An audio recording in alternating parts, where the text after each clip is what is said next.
know that can get it independent and he looking for no love, girl. He trying to catch me in my feelings, but he don't know that I'm the he trying to stunt and give me. Hello, everyone. I'm Larry Ridley, and this is the NFL on EA Sports.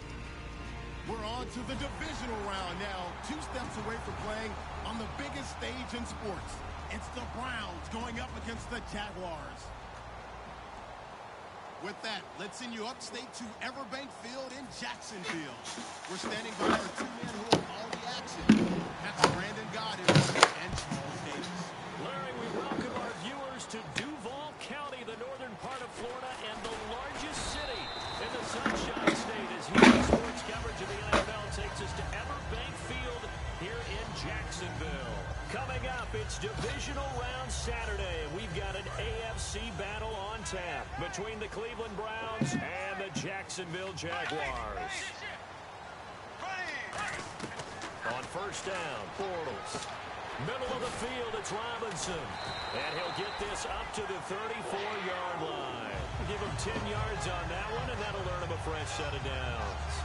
I think that's a big pickup for a first down, because when you run a drag route against zone, you're sometimes asking for trouble because you might run into a defender. Yeah, well, there they ran into a first down. Executed it to perfection.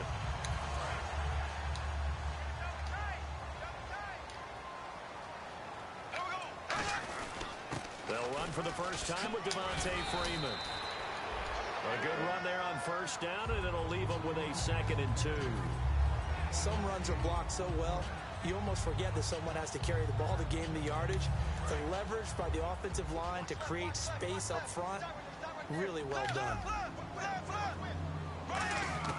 Now Bortles throwing on 2nd down. Caught out left side by Robinson. It's a gain of 11 yards that time, and it produces a new set of downs. And he's always going to be a handful. And sometimes you game plan for that offensively. You want to make sure that guy touches the ball, and sometimes it just happens naturally.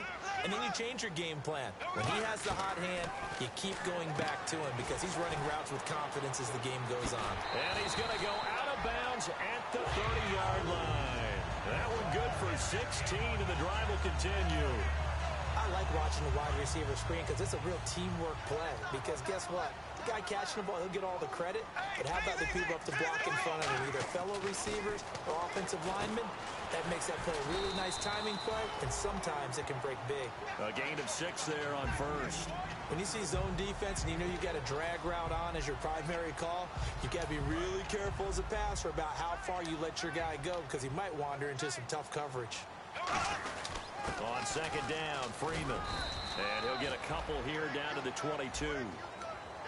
And a lot of the weight of this offense falls on the shoulders of the running back. That's because the offense knows if they give him any openings, any opportunities, he can turn it into a big play at any time. It looks like a nickel set now for the Browns on 3rd down. Here's Bortles to throw. And it's caught by Parker. And he will have the first before he's brought down right on the chalk of the 20. Offense walks to the line for play number 7 of the drive. Into the red zone, it's Bortles. His throw caught at about the 5. And able to get him down, but he does reach the 5. And how about this first drive? They're being aggressive, slinging it around. Really confident, too, because they're not trying to fool them with running plays, throwing it, and they're being very successful right now. They'll try to run with Ivory. And he'll get this one back to the 5-yard line, but no further than that. It's a loss of a yard there, and now 2nd down. Well, it's been the air game that's taken them down on this drive before they finally turned around and handed it off on the last play. And now they're looking for the big boys to get him in the end zone. Couldn't do it there. It'll be interesting to see. Offensive lines had to pass block a lot on this drive. Will they be able to revert and fire out and create some space in the run game? Bortles now to throw. That's complete right around the 8. And he will get this into the end zone for a Jaguar touchdown. Devontae Parker, a 5-yard touchdown. And the Jaguars drive right down the field and score on the opening drive. Here's the Jaguar kick team now as they run up and send this one away. And no return on this one as the fair catch is signaled for and taken.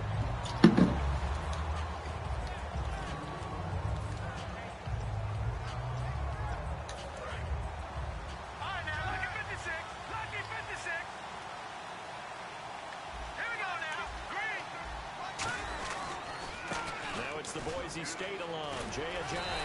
And he gets this one just shy of the 40. They'll mark him down at the 39. Smart approach there, using the run to pick up the first. And that was a defensive setup they prepared for this week, knowing that keeping it on the ground was the best way to attack it. And that means also that they're able to read them pretty well.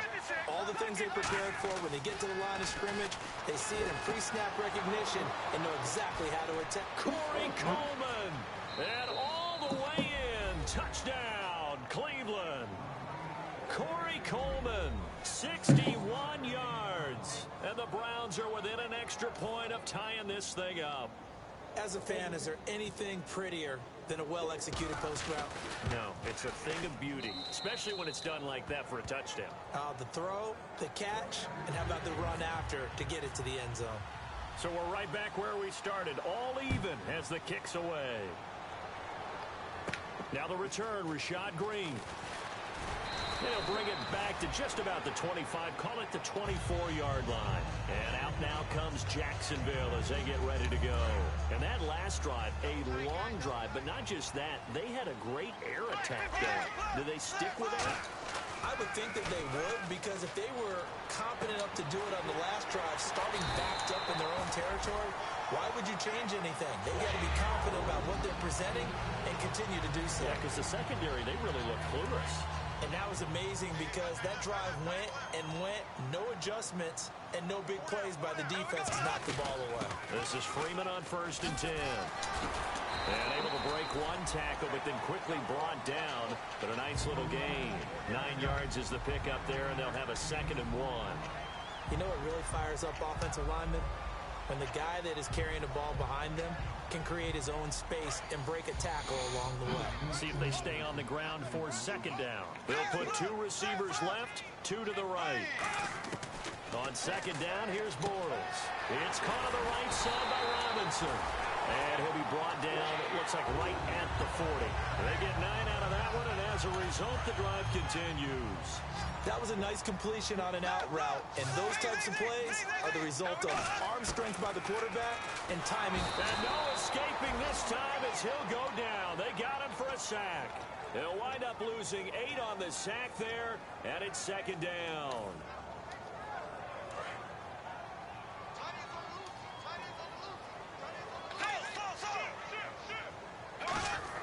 Bortles to throw on 2nd down.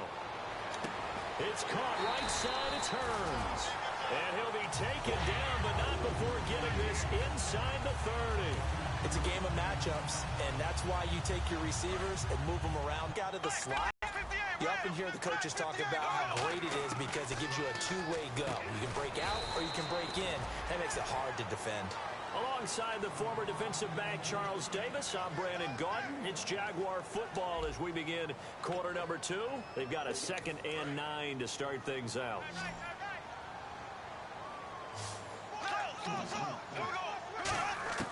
From the gun, it's Bortles. Steps away to his left.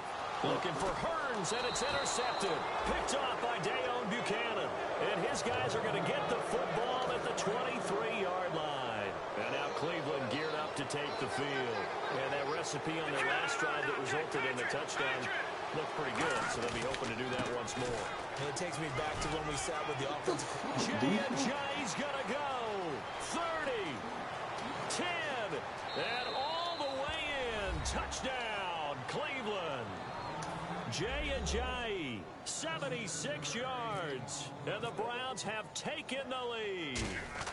And those are the highlight reel runs you dream of right there.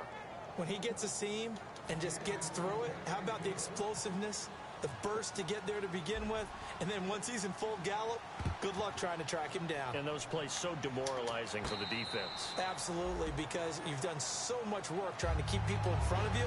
When they're past you and behind you, that's a tough one to swallow. And out now comes Jacksonville as they get ready to go. They come out 5 wide, 3 of them to the right side. Trying to shake off the interception. He'll look to throw. And over the middle, this is Parker. It's a gain of 20 that time. And the Jags are going to have a first down. Well, clearly one of his advantages as a passer is his height. Sit back in the pocket, fired over the middle. That makes things tougher defensively, doesn't it? It really does, because your goal is to move the quarterback off his initial spot when he gets his drop back completed. But when you have that type of height, he can stay in there. If he's willing to take the hits and just fire over the top, which saves him time and actually completes a play a little bit quicker than it normally does for a quarterback has to slide and find open space to throw. On the move to his left. And he'll slide down to avoid the tackle. That one good for 10 yards. And that'll bring up a second and just about a few inches here. Partner, he was going through his progressions. Not there, not there. After about the third one, he decided he better pull it down and run for it. And he slides down and avoids the hit for good measure. Give him 3 yards and a fresh set of downs. And those first downs do add up. The offense keeps the ball moving downfield and keeps their defense on the bench, giving them a chance to rest. Throwing on first down is Bortles. And that's off the mark, incomplete. Devontae Parker, the intended receiver, and it's second down. There are a good number of coaches that any time they call an in route are really worried about the play because there's so much traffic ordinarily that the ball has to get through to get to the receiver. And on that play, it was batted down. Bortles again here on 2nd and 10. Forced out to his left. And avoids the contact by sliding. It'll be a 2-yard gain, and that'll bring up a third down. Now, how about that play? He took a possible negative and turned it into positive yardage and slid down to avoid taking a big shot. Excellent job getting down and avoiding the big hit. And this is going to be incomplete. The tight end, Julius Thomas, the intended target, and it's 4th down. Let's go ahead and try and get into the body and the mind of the linebackers. Yeah, I know they're bigger and stronger than I ever was, but in this situation, they understood what was going on as much as the offensive guys, because the offensive guys are always taught, find the first down sticks and make the play. Well, on defense, what do you want to do? Guard the first down line. Make sure they don't get there and tackle them in front. They were able to drop in their zone coverage, figure out where the first down line was, and end up making the play, swatting it away so they couldn't get the completion. So it goes down as an 8-play drive, and they cap it with the field goal. Along the way, but they couldn't keep the momentum going all the way into the end zone. Here comes Montgomery now to return it. And he's up across the 25 and down at the 28-yard line. And now play on the ground all the way to the house. Now the defense, maybe they're expecting a run here. Partner, I love your description, because when we talk about hitting the home run, we're usually thinking about a passing play, aren't we? Something in the air, deep ball. But how about them just taking it big-time jaunt? Now if you're coming back out, now they've established this run game, the play-action pass could very well be open.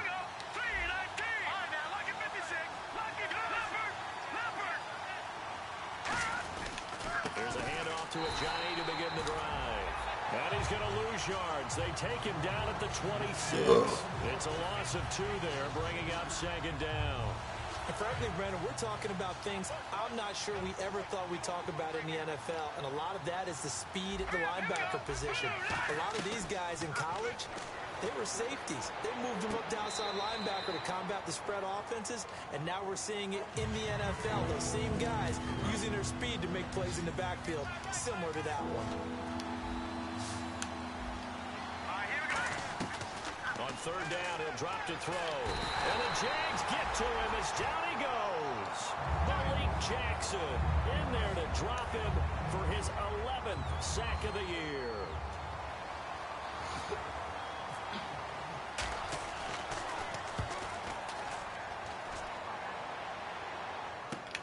Fielded at the 20.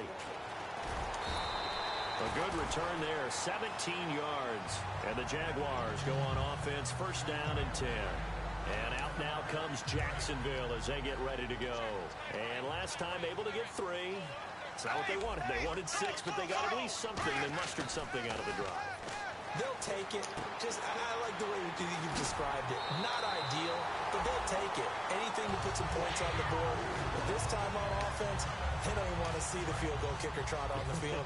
They want that ball in the end zone. Yeah, they'll be going for 6. Bortles now on first down. And he fires one that's intercepted. Room here to run. There he goes left side. And he takes this one back into the end zone. And the Browns defense has a touchdown. So a pick six there out of the nickel package. They went with 5 DBs. Almost becoming the base package in the NFL is the nickel.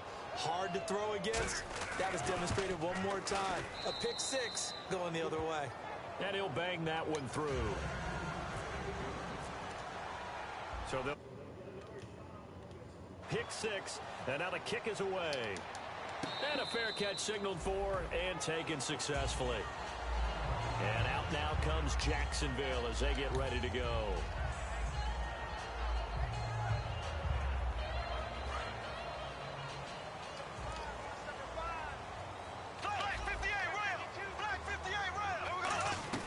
On first down, Bortles.